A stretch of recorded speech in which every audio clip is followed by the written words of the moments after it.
So good afternoon to all. This is our 11th lecture of the course Computational Fluid Dynamics. In this particular lecture, we will start another method of discretization, which is called as finite volume method.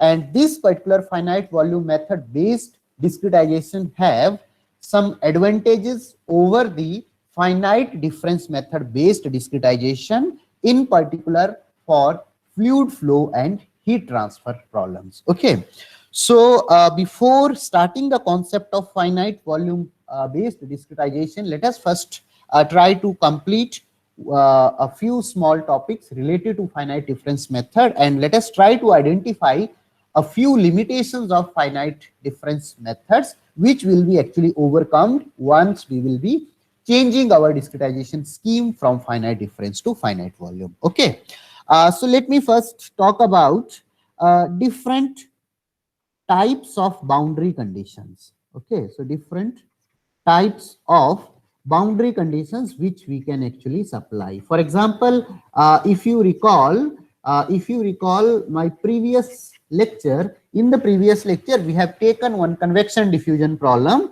and in that one dimensional convection diffusion problem we have considered that we are having some phi naught value at point x equal to 0, and we are having some phi L value at point x equal to L. So apart from this phi naught and phi L, what kind of another boundary conditions which I can actually take over here? Okay, so if I talk about the different types of boundary conditions over here, what will be happening? The first type of boundary condition is something which is referred to as Dirichlet type boundary condition. So what is the meaning of Dirichlet type boundary condition? Can you tell me?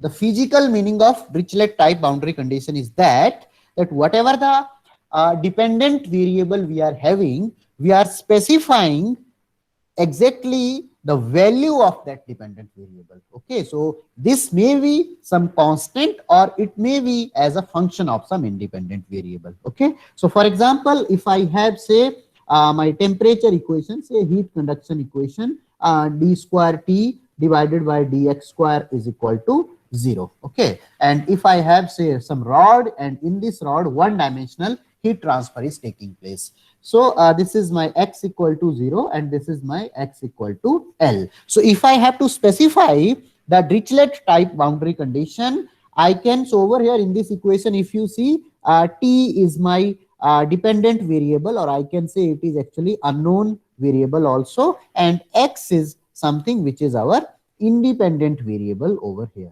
Okay, so now in this Dirichlet type of boundary condition, what I can do, I can specify temperature at x equal to 0 as either some constant value C1, so where C1 is some constant, say I'm specifying some constant value for the temperature, or I can also specify temperature at x equal to 0 is some function of say f1 of x. Okay, so it may be some function or it may be some constant value. So when this type of boundary condition we specify, when we are talking about the value of this particular unknown variable at our boundaries, that type of boundary condition is actually called as Dirichlet type boundary condition, and this makes our solution process very easy. So while we are having Dirichlet type boundary conditions given, then we need not to apply the approximations, our finite difference approximations for these boundary nodes. Rather, we have to start our solution for all the intermediate nodes. Okay, now another type of boundary condition which is also very popular in our fluid flow and heat transfer problems, that is actually referred to as Newman type boundary condition. Okay, so what will be happening in case of Newman type boundary condition? In case of Newman type boundary condition, instead of specifying the value of the unknown parameter, we will be actually specifying its flux or its derivative. Okay, so for example, if I consider once again the case of heat transfer, one dimensional heat transfer, what I can do, I can say that at this particular boundary, I have say Q1 amount of heat flux which is actually entering. So if Q1 is the amount of heat flux which is entering at point X equal to 0, what will be its mathematical formulation? So if you see the mathematical formulation, it will be Q1 will be equal to minus K times dt divided by dx, and this dt by dx we are calculating at which point? At x is equal to 0. Okay, so when we are having this type of situation, then we are not having the value of temperature known. So in this situation, what we have to do, while we will be discretizing our simulation domain, we have to apply our approximations for conversion of this differential term into the algebraic term for the boundary nodes also. So let me consider, say this is my say node number 1, then some inside I have node number 2. So like this I have say different number of nodes over here. Okay, so now while I will be finding out the corresponding finite difference approximation for my node number 1. So what I have to do for node number 1, I have to write Q1 equal to minus K times dt by dx at x equal to 0. So x equal to 0 is nothing but represents our node number 1. Okay, so I don't have any point on the left side of this node. So that's why what I will be doing, I have to apply over here forward finite difference approximation. So if I apply forward finite difference approximation,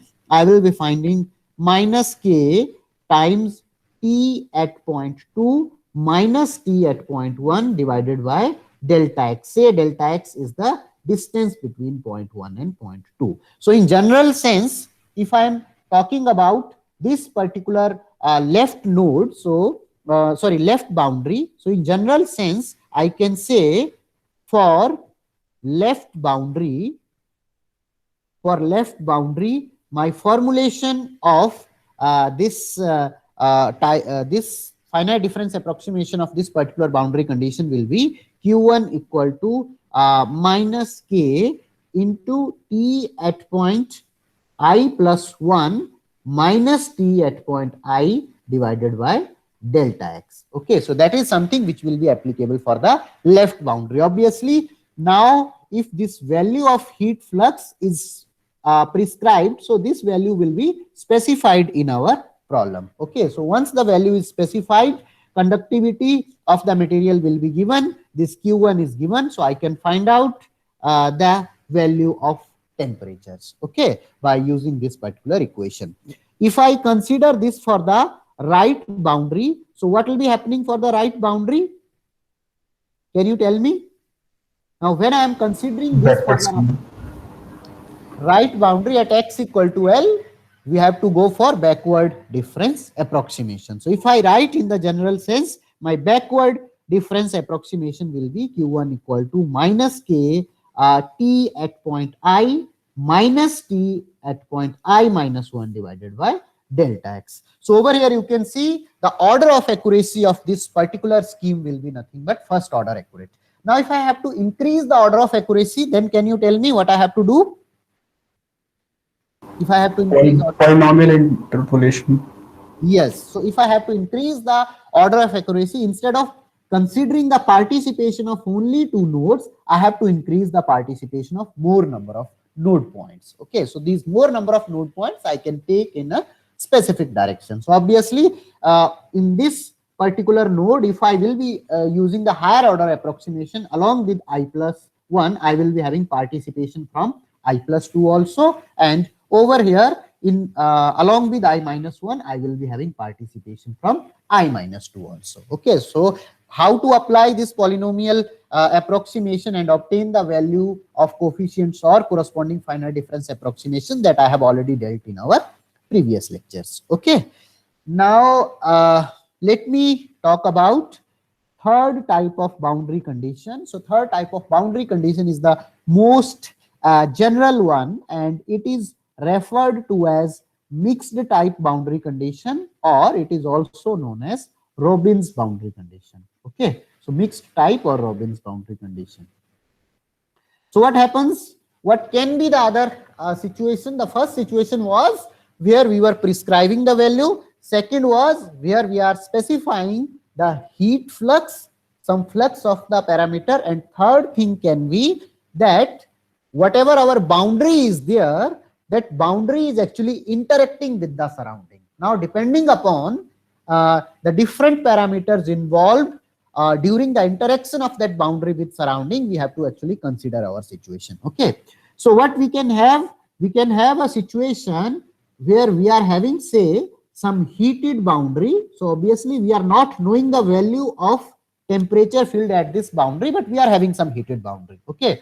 But along with this boundary, we are also considering our surroundings. So in the surroundings, say, I have some fluid. So if I have some fluid in the surrounding, what will be happening? That fluid will be interacting with this surrounding. So interaction, this is nothing but a solid wall. So with the solid wall, the interaction of fluid will be in the form of energy. And energy in transfer, over here we are mainly concerned because of the energy which is transferring because of temperature gradient. So that will be nothing but our heat energy. Okay. What will be the mode of heat transfer over here between the solid surface and outside moving fluid? Convection. So the mode of heat transfer over here will be convection. Okay. So at this boundary, if I say whatever the heat we are having over here, heat flux we are having over here, that has to be equal to the heat which is actually convected at this to the surrounding fluid. Okay. So let me consider over here, say H is my convective heat transfer coefficient.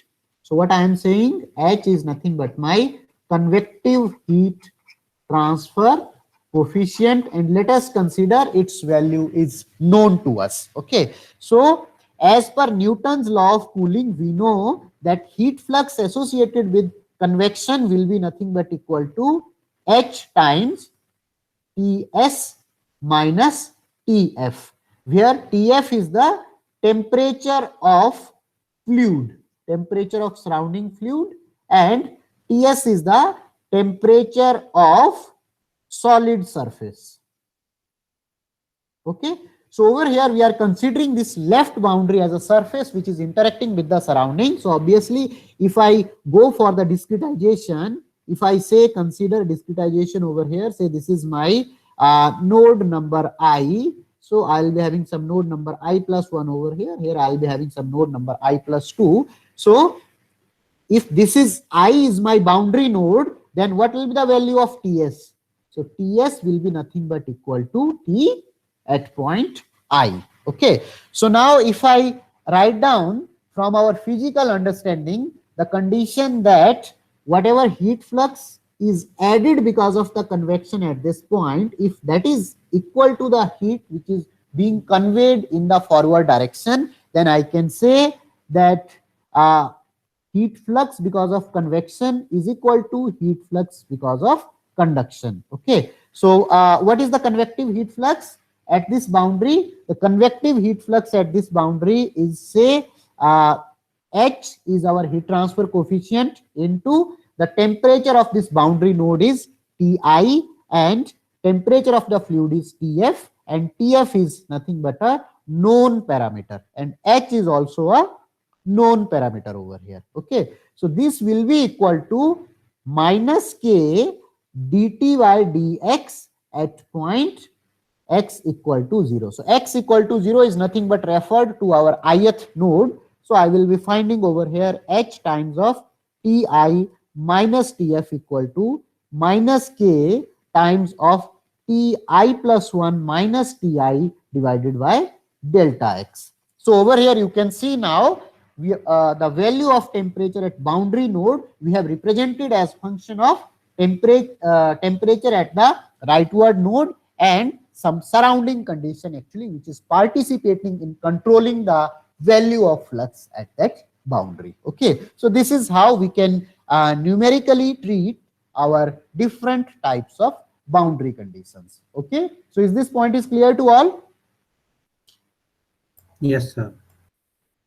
Okay. So now let me list out some of the issues which we are having, some of the challenges which we are having with finite difference method based discretization. So let me first talk about finite difference method. Okay, so if you see what we have done in case of finite difference method, if say this is my domain, this domain we have actually divided into number of points. Basically, we are not interested in whatever elements we have got, only we are interested at the node points. Okay, so in case of finite difference method, we have got number of node points, and in these node points actually we were mainly interested in calculating the values of different parameters. Okay, so one important condition which I have told you earlier,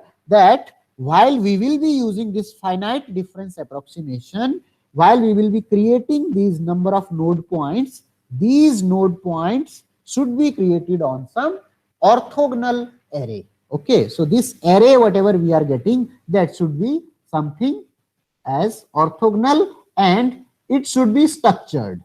Okay, so if we are going with unstructured way, then we will not be able to apply our finite difference method based discretization scheme. Okay, so now if say I have some random geometry, so if I have got some condition where I am having some random geometry, so in this random geometry, if I create the structured mesh, you will be finding that the boundaries of this structured mesh will not be actually treated properly. So you can see over here, for this face we are having very random curved boundaries. So how to take care of these random curved boundaries? Okay, so one of the approach is that we can create very fine small meshes. So we can create very fine number of meshes which will be approximating this boundary as nothing but with the help of small steps.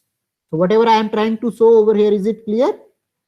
So what I am trying to say, one approach is that if I have to apply only the finite difference method over this curved surface, I can consider very fine meshes, and these fine meshes will be actually representing our curvature with the help of very fine small horizontal and vertical lines. So I can consider in this corner points, I can consider our actually grids.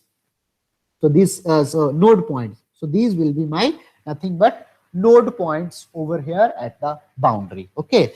Apart from this, there are some advanced methods like immersed boundary techniques. So in case of immersed boundary techniques, what we do, we create the regular structured Cartesian grid. Okay, so we will be creating regular structured Cartesian grid, and for all the internal nodes, we will be having our regular finite difference procedure applicable, and all the nodes which are actually on the right and left of this boundary, there we have to apply some special treatment. Okay, so how we apply the special treatment? First we try to extrapolate the value at this structured point, and then we use this extrapolated value to obtain the value at our boundary nodes. Okay, or by using this particular boundary value, basically we will try to extrapolate the value at this structured grid point, and this structured grid point value I will be using for computations at all my internal nodes. Okay, so this is another way of treating the complex geometries using finite difference approximations. Now, this is not only the limit, we can also even go for advanced grid transformations from one coordinate system to another coordinate system, and with the help of that also we can convert some structured grid which is not sometimes say orthogonal, or if it is orthogonal, it is not say following the proper Cartesian arrangement. So that type of grid also we can actually non-Cartesian orthogonal grid, by using some transformations we can convert into structured Cartesian grid on some another coordinate system, and there also we can apply the finite difference method. Okay, so there are some ways, but obviously these ways then are little bit, we have to do more number of transformations. We have to convert our governing equations from one coordinate system to another coordinate system. Then we have to do all the computations over there, and once again then we have to interpolate back the results to our actual physical domain. Okay, so that kind of complexity will be involved. But if we are having some regular geometry, for the regular geometry where we can fit structured Cartesian orthogonal grid, there the one of the advantage of finite difference method is that it is the simplest of all.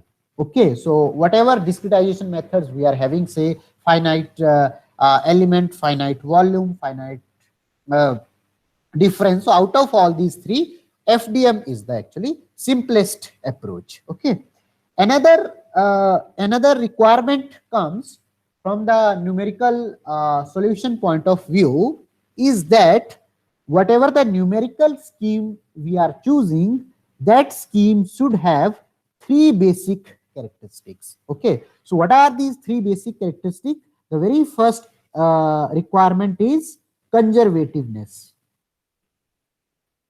So what is the meaning of conservativeness? Our scheme should be of conservative nature. It means if we are solving some continuity equation for mass conservation, so for our numerical scheme should operate in such a fashion so that that particular quantity, say in case of continuity equation, our mass should be conserved for the entire domain.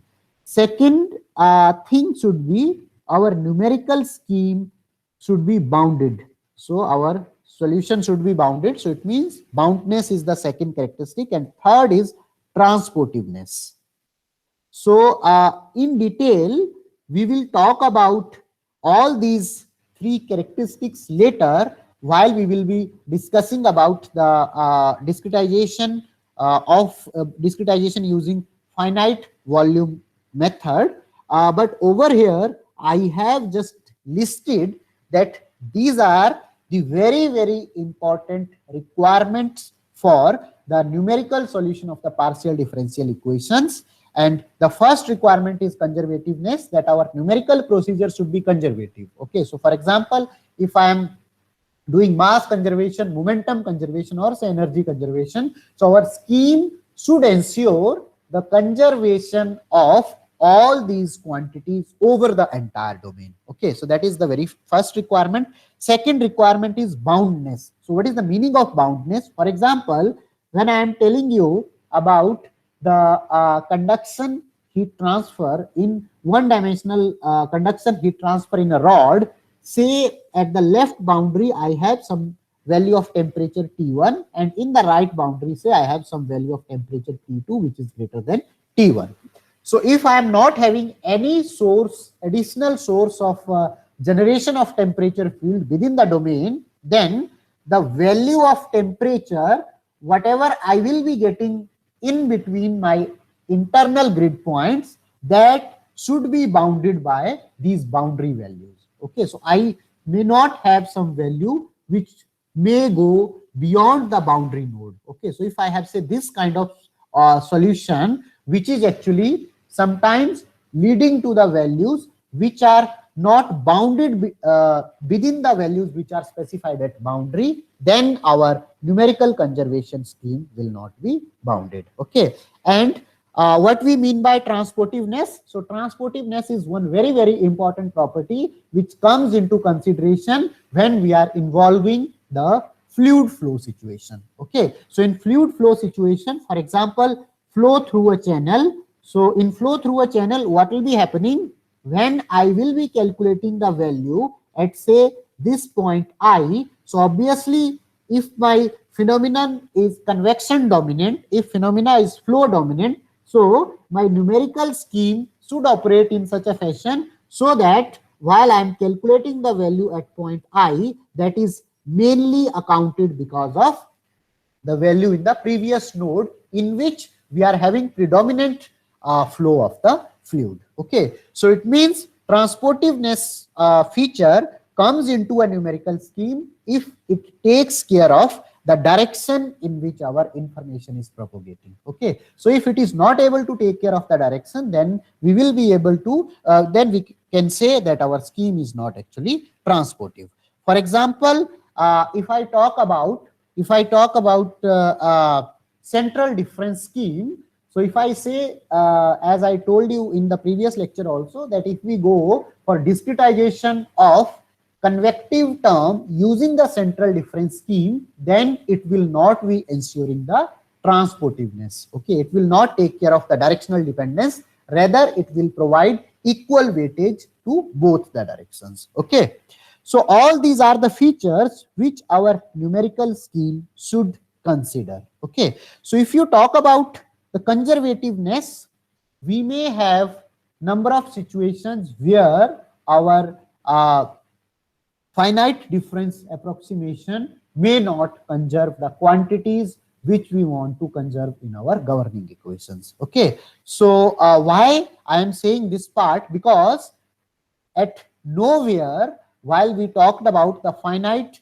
difference based discretization, at nowhere we have actually had discussion on the conservative nature of the numerical scheme. For example, if you see, the entire basis of this finite difference based approximation is actually based on the Taylor series approximation. Okay, so what we do in case of Taylor series approximation, if I am calculating the value at point x plus delta x and I am considering say only one dimensional variation, so I simply write f of x plus f dash x into delta x plus f double dash x into delta x square by 2 factorial. Okay, and then we consider that we are taking this delta x element as very small, and if we are taking delta x element as very small, so because of this higher order terms, delta x square, delta x cube,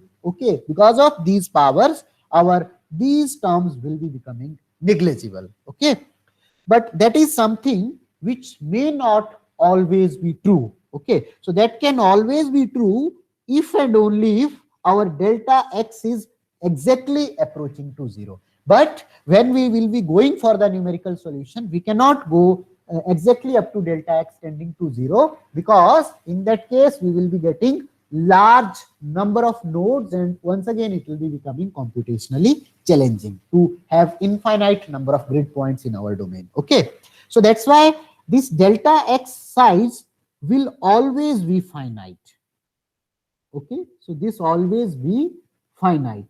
So if this delta x size is always be finite, though I can say that my delta x square is small, I can say delta x square is small, but I cannot say always that it will be 0 or it will be negligible. Okay, so it will be having some small finite value. Now, if at any point of time I say that this f double dash x is actually very large, so if at any point of time I am getting that double derivative of this function, or say any other higher order derivative of the function is becoming very large, then obviously the multiplication of this large and small will result in some finite value. Okay, so that is something which may lead to certain errors into our solution, because we are neglecting these higher order terms. Okay, we are neglecting these higher order terms only by considering that our delta x square term is small. But what about f double dash x? What about f triple dash x? Okay, so that is something which may lead,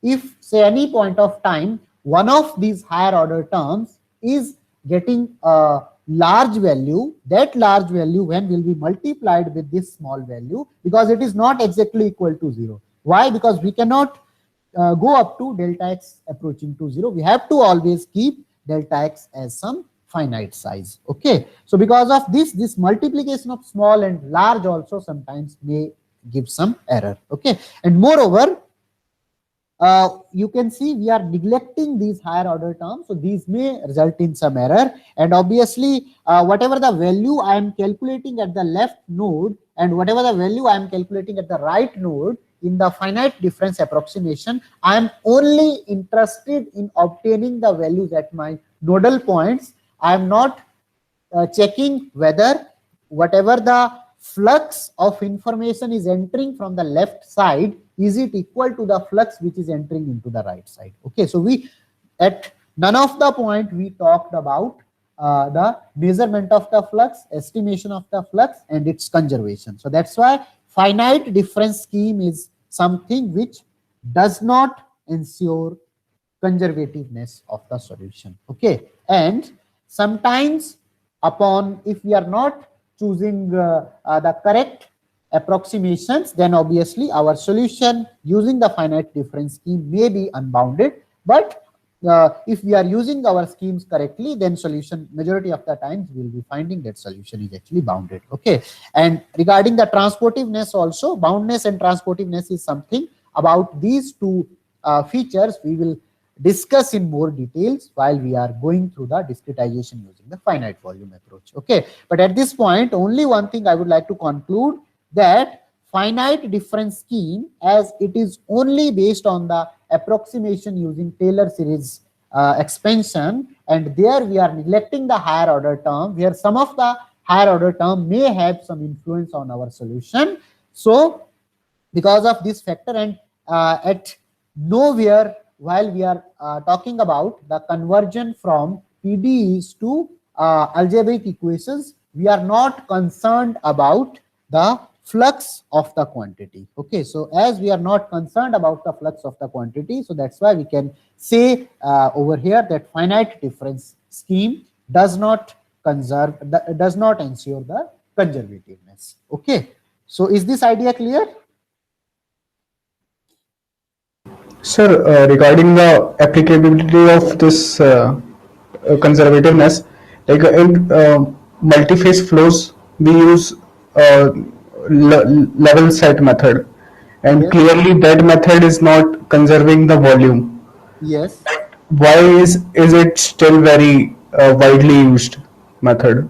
Okay, so level set method is having some other advantages and some limitations, and many of the times level set method, when it is employed, it is employed with volume of fluid method. Okay, so I think with reference to the present lecture, these are very advanced questions. So what will be happening, I will try to have a brief discussion on the volume of fluid and level set methods in the later parts of the course. Okay, and at that time I will bring in this idea, and otherwise what you can do, we can discuss this thing in a separate meeting apart from the lecture. Okay. Okay, sir.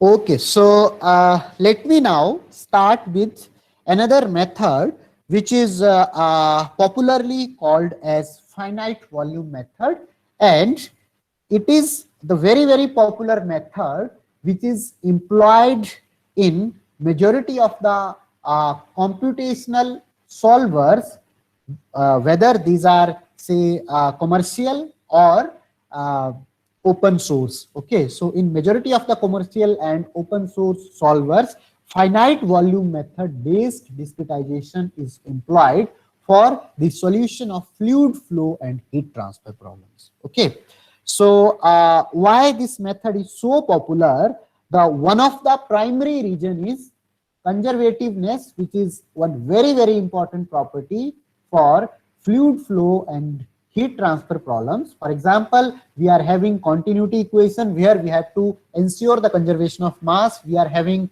momentum equation where we have to ensure conservation of momentum in x, y, z direction. Similarly, we have to ensure the conservation of energy. Okay, so this conservation of the different properties is one very key requirement in our governing equations of the fluid flow and heat transfer, and this particular method takes care of this property. So that's why it is quite popular for fluid flow and heat transfer solutions. Okay, now let us first understand the basic idea of finite volume method. So what we do in case of finite volume method, say if this is my some random physical domain which we want to analyze using the computational approach. Okay, so I have to discretize. Now before discretizing, what we have to do, we have to create some discrete locations into our physical domain where we can obtain the value of different parameters. Okay, so like in case of finite difference method, we have created some node points which were lying on the orthogonal crossing of the two lines. Okay, and in this type of domain, while we discretize, we don't only create the nodes, rather physically we divide this domain into finite sized number of volumes. Okay, so this domain I can say convert into something like this. So each of these volumes are nothing but some finite sized volumes. Okay, so I can take any type of mesh over here. Say this is my mesh over here. Okay, now you can see this is my some volume. So this is some small control volume. If I consider this boundary, so that is my some control volume over here. Similarly, I have some another control volume over here. So what I am doing, I am basically dividing this physical domain into number of control volumes. Okay, and each of these control volume are nothing but finite sized. So this is one another important consideration, that each of the volume which we are considering over here, each of these volume is nothing but having some finite size. It is not of infinite small size like the element which we use for deriving our differential form of governing equation. Rather, this particular control volume is actually having finite size. Okay, and in this finite size control volume, we place some points at some specific locations. Okay, so we place some points, these circles I am representing some points at some specific locations over the finite control volume, and these points are nothing but called as the nodes. Okay, so whatever the points I am placing, these points I am placing at some specific location. So what are these specific locations? There can be a number of ways for assigning these specific locations. Okay, and we are interested in computationally obtaining the discrete set of solution at these node points. It means we want to obtain the value of our field parameter at these points. Okay, and each of this point will represent a parameter, will represent a field variable that is kind of a cumulative representative of the entire finite sized control volume. Okay, so what I am trying to say over here, say if I take some single control volume, so while I am applying the computational fluid dynamics, I am only calculating the field variable at this point. Okay, but it does not mean that whatever the value of field variable I am having at this point, same value will be within our entire control volume, because now we are having finite sized control volume. So when we are having finite sized control volume, we may have the variation of the property within this field variable, but considering this variation, we try to find out some volumetric average representative of the parameter, and that volumetric average representative parameter is actually obtained at this particular node point. Okay, so what I am trying to say over here, that as I have finite size, so that's why, say if I say at this point I have the value of field variable some phi1. So phi1 is, I cannot say that okay, here also I am having phi1, here also I am having phi1, here also I am having phi1. So obviously within this entire volume, I will be having some variation of phi. It means at this point I may get some another value, at this point I may get some other value, but as a whole, if I take the volumetric average of that one, that volumetric average will be nothing but my phi1. So phi1 is nothing but a representative value of the field parameter which is applicable for entire control volume. But obviously within the control volume, we may have some variation. Okay. So this is another important point. Now, this important point will be actually now you will be more able to appreciate in after a few minutes. Okay, while I'll be introducing some more concepts. Okay. So at this point, what I am trying to say that for this entire control volume, I am representing only a single representative parameter at some point, which I am calling as nothing but my node point. Okay. Now, I have told you that over this finite sized control volume, I will be placing some points which will be storing the value of field variable at that location. Okay, but I have told that these are some specific location, but what is the criteria to specify this point? Whether can I locate this point at this location? Can I go at this location? So how we can actually choose these locations in our finite sized volume, that let me now introduce. Okay, so there are multiple ways, but two most popular ways I will be showing you over here. So that let me try to show with the help of some structured mesh, and this structured mesh let me consider of different size. So in y direction I am taking uniform size, and in x direction, so consider this is uniform size, and in x direction say I have some gradually increasing size. Okay, so when I have this type of situation, first thing is I can place node at centroid of the volume of the finite sized control volume.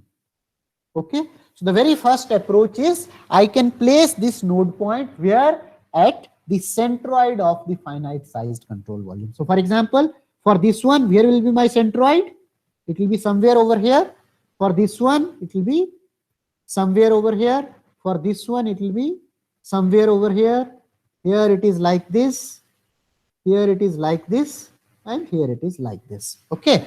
So in this type of approach, if you try to see, this node point is having certain distance from this face of the control volume, and next node point is having some different spacing. Okay, so it means if I consider this boundary, so obviously if this is my control volume, so in this control volume, whatever these sides are there, these are nothing but my control surfaces. Okay, or I can say as boundary.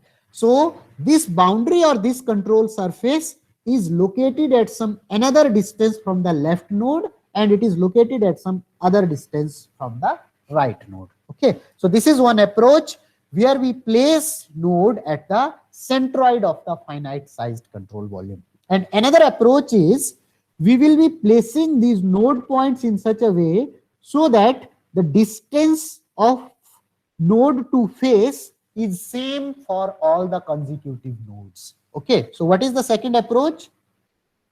Say if I take same type of grid, if I take once again, if I take the same type of grid, and now I will be using the second approach. So what is the second approach? Can you tell me? Just now I have told you. Can you repeat what I told? Same spacing between the nodes. Yes. So now I have to place the nodes in such a fashion so that I have same spacing of node point from the face, from the boundary of the control volume for the two consecutive nodes. So here you can see, if I am placing one node point over here, another I have to place somewhere over here. So now can you see the spacing is same, but this particular node is not located at the centroid of the finite sized control volume. Now if you see from here to here, this much spacing I am having, so another node I have to place somewhere over here. So this is also once again offset from the centroid. Then third something like this. Obviously my elements are not consistent, but overall idea I think I was able to convey to you. So the overall idea is this spacing has to be same. Okay, so this kind of spacing between the consecutive nodes has to be same. So in this second type of approach, what we will be having, we will not be able to always ensure that our node point is exactly located at the centroid of the finite sized element. Okay, so now each of this type of node specification have their advantages and disadvantages. Okay, so before discussing that, let me also talk about boundaries. So when I will be specifying the boundary condition, obviously I have to specify some nodes on the boundaries. So let me tell you that in case of finite volume approach, only we specify a single node point for the entire control volume. So for the entire finite sized control volume, we will always have a single node point. However, the control volume which is part of the boundary, for that we have to specify one more node at the boundary face. Okay, this point is clear. So what I am telling that, though in case of finite volume approach, for each of the control volume we are specifying only a single node point, but the finite sized control volume which are participating with the boundary of the physical domain, for these we have to also specify some nodes at the boundary face also. Okay, so this point is clear. Yes, sir. Yes. Okay, so now what is the advantage and what is the disadvantage of these individual approaches? So if I talk about first approach, in case of first approach, if you see, as earlier also I told you that for this entire control volume, we will be having some volume average representative term. Okay, so when I am placing the node point at the centroid, then obviously that volume averaged whatever this quantity I am specifying, that will be easy to estimate and that will be having more appropriate sense. It means in the true sense it will be representative of the value for the entire control volume. Okay, but with this approach, one disadvantage we will be facing, while we will be calculating the value of flux at this phase. So obviously for calculation of the flux, I have to consider the participation of both the nodes, as both the nodes are having different spacing. So depending upon the interpolation function which we are considering, the contribution of each node may have some different effect. Okay, whereas over here in this kind of arrangement, while I am calculating the value of flux, then obviously the contribution of each node point, because it is equally spaced from the face, so that contribution of each node points will be equally justified. However, whatever the representative value I am specifying over here, that is actually deviating away from the centroid. So estimation of that representative value will be little bit challenging. Okay, so this idea is clear about the different ways for specifying the nodes. Now,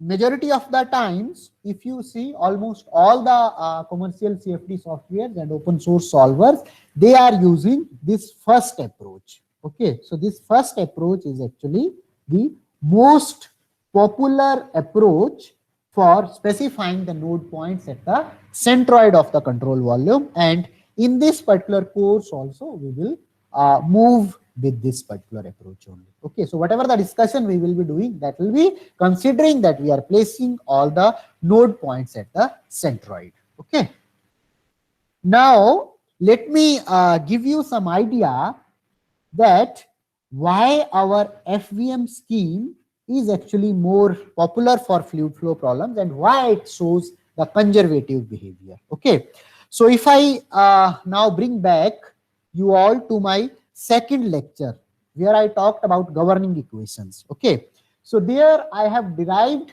governing equations in two different forms. So one of the form was integral form and another was differential form. So when I talked about the integral form or derivation of my governing equations using the integral form, if you recall, I have taken the size of control volume as nothing but finite size. Okay, and when I derived the equations using the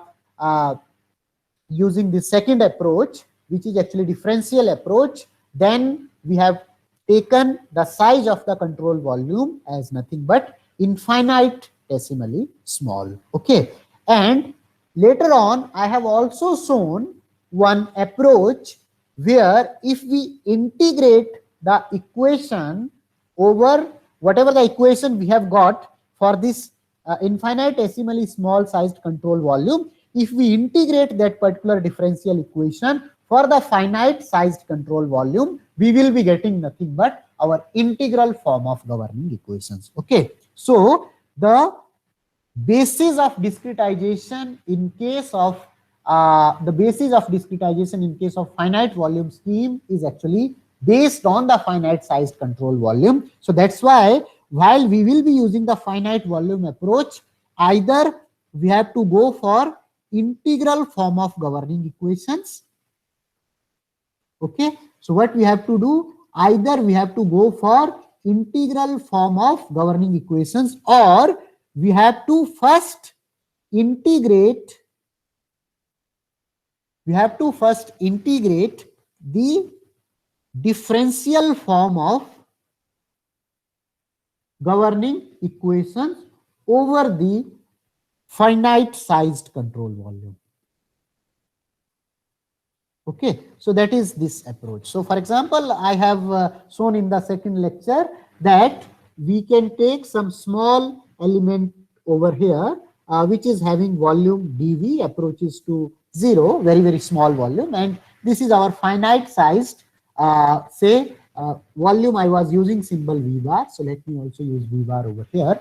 So if I now consider this finite sized control volume, then obviously I have to obtain some equation, and that equation will be satisfying this entire control volume. Whereas whatever the differential form of equation we derive, that only satisfy this particular small element.